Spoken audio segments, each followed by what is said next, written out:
So இப்போ எல்லாராலுமே ஒரு 2000 invest பண்ண முடியும் அப்படின்னா அவங்களால கோடீஸ்வரன் ஆக முடியுமா சார்? கண்டிப்பாக ஆக முடியும். ஈவன் எ ஸ்மாலர் அமௌண்ட் ஓகே ஒரு லாங் பீரியடாக பண்ணும்போது டெஃபினட்டாக எல்லாராலையும் கோடீஸ்வரன் ஆக முடியும். இதில் நம்ம முதல்ல அந்த 2000 1000 500 எல்லாம் விட்டுடுங்க. முதல்ல நம்ம என்ன பண்ணணும்னா முதல்ல நம்மளுடைய தகுதியை வளர்த்துக்கணும். தகுதினா என்னை பொறுத்த வரைக்கும் தன்னம்பிக்கை இருக்கணும், கூனா குறிக்கோள் இருக்கணும், என்னவாகணும், எவ்வளோ அச்சீவ் பண்ணணும், எந்த ஏஜில் ஃபினான்ஷியல் ஃப்ரீடம் வரணும், அப்புறம் திட்டமிடல். கரெக்டாக அதுக்கு திட்டமிடணும். 20 வருஷத்தில் ஆகணுமா, 30 வருஷத்தில் ஆகணுமா, 25 வருஷத்தில் ஆகணுமா, 15 வருஷத்தில் ஆகணுமா? ஏன்னா மனிதனுடைய வாழ்க்கையே காலத்தால் ஆனது.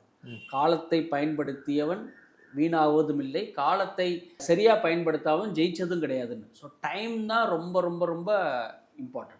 ஒரு பேஷண்ட்டாக ஒரு ஸ்மாலர் அமௌண்ட்டை ஒரு லாங் பீரியட் ஆஃப் டைம் பண்ணும்போது டெஃபினட்டாக டைம் வேல்யூ ஆஃப் மணி படி, பவர் ஆஃப் காம்பவுண்டிங் படி ஒரு டீசன்ட் கார்பஸை ஒருத்தரால் அச்சீவ் பண்ணுறதுக்கு நிறைய வாய்ப்புகள் இருக்குது.